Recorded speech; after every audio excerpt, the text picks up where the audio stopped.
Girls, if you ever want to change your body, regardless in what way, regardless how you actually achieve that, do it for yourself.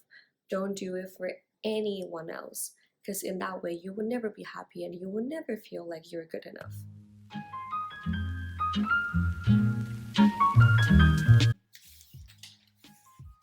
Hi everyone, my name is Angie and welcome to my second video.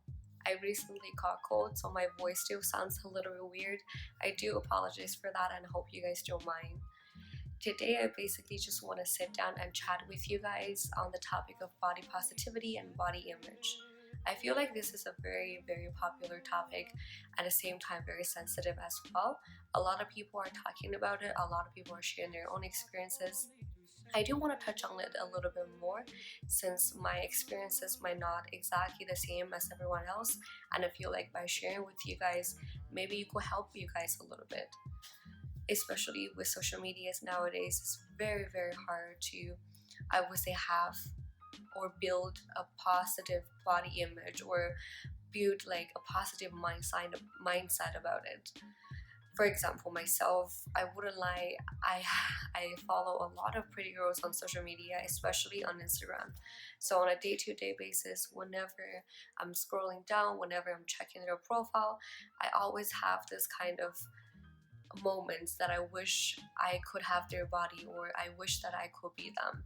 I know it's very unhealthy and I'm trying to tell myself not to think about it this way, but sometimes like I just couldn't help, especially those moments, like right after you just finished a bucket of ice cream or you just finished a bag of chips, you just went to McDonald's and you saw those like body goals or perfect body, and then you were just like, oh crap, what did I just do? I shouldn't have eat that, I should have go to gym. And then you just feel very guilty and you just started to shaming yourself like that. I've done all of those. I've had all of those moments. It's not healthy, but I can help. And being honest with you guys, I wish I could have their body. I wish I could have that hourglass. Regardless of those girls, I mean, those girls on Instagram, how they achieve that kind of body. Maybe they, maybe they won a genetic lottery. Maybe they alter their body a little bit via Instagram filters or Photoshop and or plastic surgery. I mean, regardless of how they achieve that, I'm jealous and I want to be them.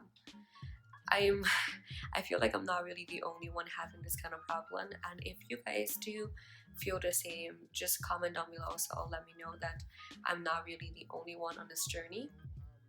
Back to my own stories on the body positivity and body image. Luckily, I haven't really experienced this kind of issues when I was in high school or as early as you guys might have experienced, because like I mentioned in my first video, I was born and raised in China until age of 17, and then 17 I flew to Canada and moved to Montreal for university. Back in China when I was in high school, so yeah, I went to a high school in China, and then we have to wear school uniform every single day. So I never really have the kind of like back to school outfit or deciding or debating what am I supposed to wear the second day, because we have to wear school uniform to go to school. And then the uniform, it's really ugly, it's very ugly, it's very baggy, it looks something like this. So you can see that there's absolutely no style, no trend, no personality in it. But the benefit of that is, first, you don't have to worry about your outfit and everyone is wearing the same thing. Second, it's comfortable. And third, and the biggest benefit is that it doesn't show your body curves, or like it doesn't really show anything. If you're not so in shape, or if you're slightly overweight, or if you have maybe a little bit fall, it doesn't show at all.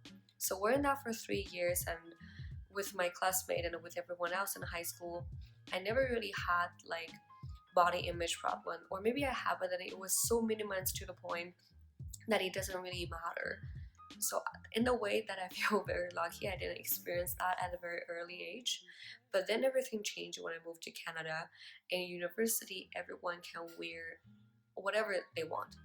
They can wear to, they wear to dress their they dress up to show their personality, to show their taste, to show their style, and of course to show their body. And that's the period I started to pay a lot of attention to my own body, and I started to compare myself to, like my friends in university or just like random classmate, and I will be like, oh, I don't like this about myself, and I like that about them, stuffs like that. And I also realized the mainstream North American beauty standard favors girls who are a bit more curvy, who have more curves in general, who are blessed the who are blessed, I don't even know why I'm doing that, who are blessed in this area, and who have like peachy butt as well. But as a tiny Asian girl, I don't have that kind of genes, I don't have that kind of DNA, and I didn't really know how to deal with it.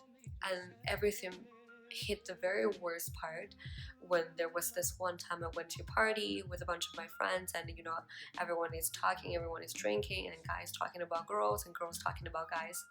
And I overheard this guy made a comment on me, and he was saying something like, oh, Angie has a pretty face, but she is a little bit too flat.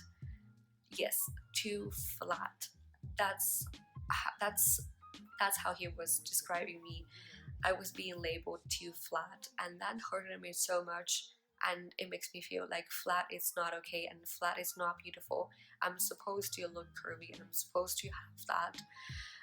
And like, I still feel very bad trying to recall the story and trying to like relive in that moment how I feel about everything.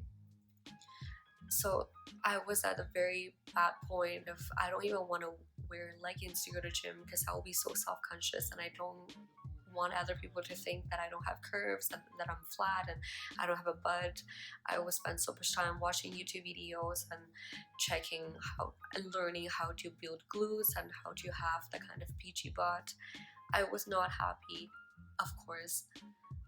And I feel like some of you guys might say that, oh, maybe go back to China, like maybe it will be better there. And I'm telling you that no, it's not better there.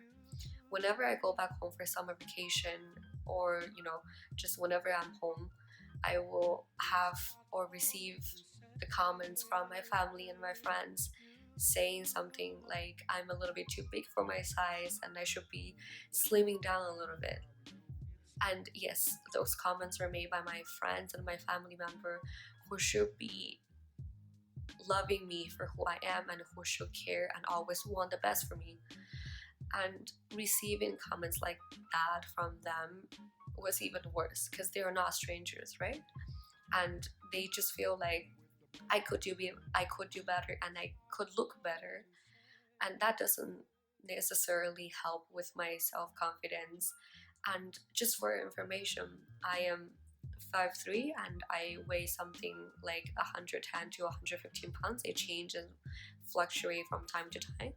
And back home in China, those girls who are at my height, they weigh something like 20 pounds less than me. I have no idea how they achieve that. To me, it's like, wow, that's like ridiculous.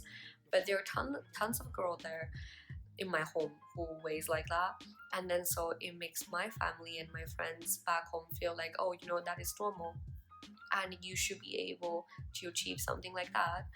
And then also I wanted to mention that in Asia, the standard one is slightly different from the North American as well. In general, girls who are a bit more skinny, who are a bit more fragile looking, slim, are more preferred. Maybe I'm not using exactly the right words here, but I think you guys get my point.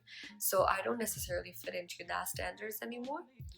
For the past few years, I've just been struggling between this kind of two different beauty standard, and I constantly trying to adjust and trying to fit into the images that other people, like different group of different culture, have for me, and that wasn't healthy.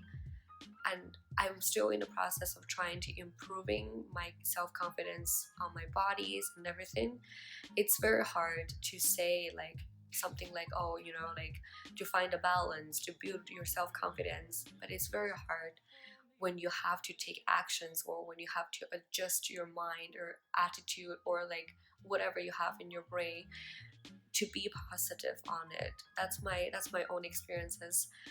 And I just feel like there are a lot of you guys out there dealing with the same issues with me, and I wanted to tell you guys that no matter what you want for your body, no matter how you want to look like, no matter what is your body goal, you should always try to accept what you have right now, and seriously stop disliking yourself and stop nitpicking on what you have.